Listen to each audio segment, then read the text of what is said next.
Super star Ghattamaneni Krishna మనవడు మహేష్ బాబు అన్నయ్య కుమారుడు జయకృష్ణ అతి త్వరలో సిల్వర్ స్క్రీన్ ఎంట్రీ ఇవ్వనున్న సంగతి తెలిసిందే. ఆయన సినీ రంగ ప్రవేశానికి సర్వం సిద్ధమైంది.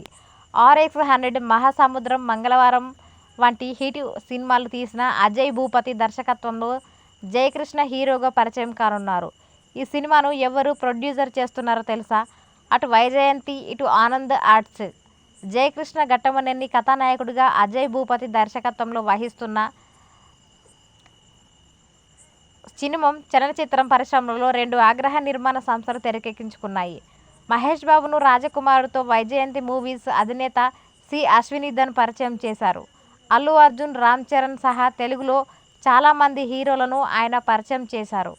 ఇప్పుడు జయకృష్ణను తెలుగు తెరకు ఆయన పరిచయం చేయనున్నారు. ఆయనతో పాటు ఆనంది ఆర్ట్స్ క్రియేషన్స్ అధినేత పి. కిరణ్ ప్రొడ్యూసర్ చేయనున్నారు. ఆల్రెడీ మూవీ కోసం భారీ బడ్జెట్ కేటాయించారంట. సినిమా డీటెయిల్స్ ఇంకా అనౌన్స్ చేయలేదు కానీ ప్రీ ప్రొడక్షన్స్ వర్క్ జరుగుతోంది. సూపర్ స్టార్ ఫ్యామిలీ నుంచి వస్తున్న హీరో కావడంతో సినిమాపై భారీ అంచనాలు ఏర్పడ్డాయి. అందుకు తగ్గట్టు భారీ బడ్జెట్ను కేటాయించారట. లండన్లో జయకృష్ణకు యాక్టింగ్ ట్రైనింగ్. ప్రస్తుతం జయకృష్ణ ఘట్టమనేని లండన్లో ఉన్నారు. అక్కడ ప్రొఫెషనల్ యాక్టింగ్ ట్రైనింగ్కి తీసుకుంటున్నారంట. ఆల్రెడీ ఆయన ఫోటోలు సోషల్ మీడియాలో చక్కర్లు కొడుతున్నాయి.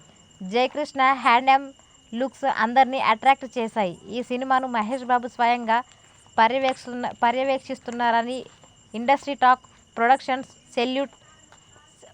ప్రొడక్షన్ టాక్ వాల్యూస్ నుంచి టెక్నికల్ అంశాల వరకు అన్నింటిలోనూ బెస్ట్ ఉండాలని నిర్మాతలు చెప్పారట.